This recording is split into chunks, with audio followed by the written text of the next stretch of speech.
Right, good morning, welcome back. Okay, 3 more jobs to do now to sign off the cooling system. First one, thermostat housing. Got to open it up, clean it out, make sure that the valve is actually working and functioning, put it all back together, job done. Second one is the expansion tank. That's got a black tide line of filth inside there, so that's got to be washed out. And finally the radiator. Now, apart from cleaning it out, because that's obvious, it's going to be full of rust and sludge. Once all that's cleaned out, I've then got the biggest job of all today, which is drilling out and retapping those 2 broken bolts on the side of the radiator. Now that's the worst place, the last place you want to be poking a drill bit, because if you go a little bit too far, I can drill straight into the radiator core and actually trash my rad, and I'll have to replace it, and I really don't want to do that. So that's it today. Let's start with this first and save the big bit till last. Let's get on with it.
Right, 4 hours down the road and the system is clean. Literally half a dozen kettles of almost boiling water. Wash that completely out. All the vinegar's washed out. All the chemical reaction has been stopped and arrested. So there is absolutely nothing going on in there but clean water and no more rust. Very happy with that. Now at this point, that is a perfectly functioning radiator. It will go back on the bike and I won't have to buy a new one. It's a factory original. Goodness knows what that costs, but even an aftermarket one like that's about 70 or 80 pounds and I don't want to be spending that. I want to use it. And it functions because it's all clean, so great. Except we've got the 2 snapped off bolts in the end. Now, they're snapped off slightly inside the hole, which is not a bad thing. I can get down inside there with a center punch, then a spot drill, and if I can get the spot drill in the center, I can keep going with a small 6mm drill bit, drill them out, re-tap them, and put the bolts back in. Hopefully, we don't know. But they are blind holes.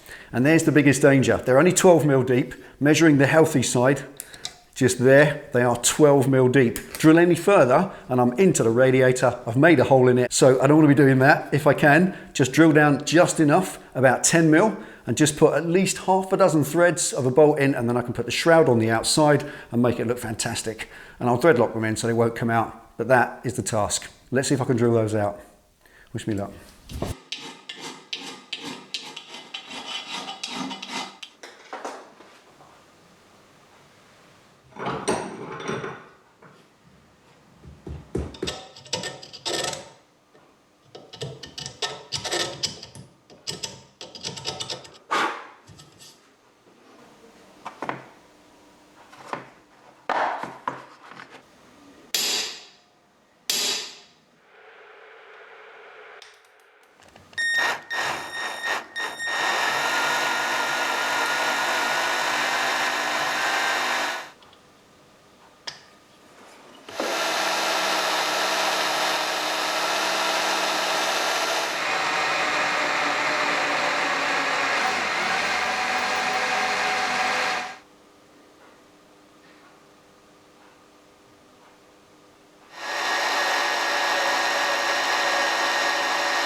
Down the middle.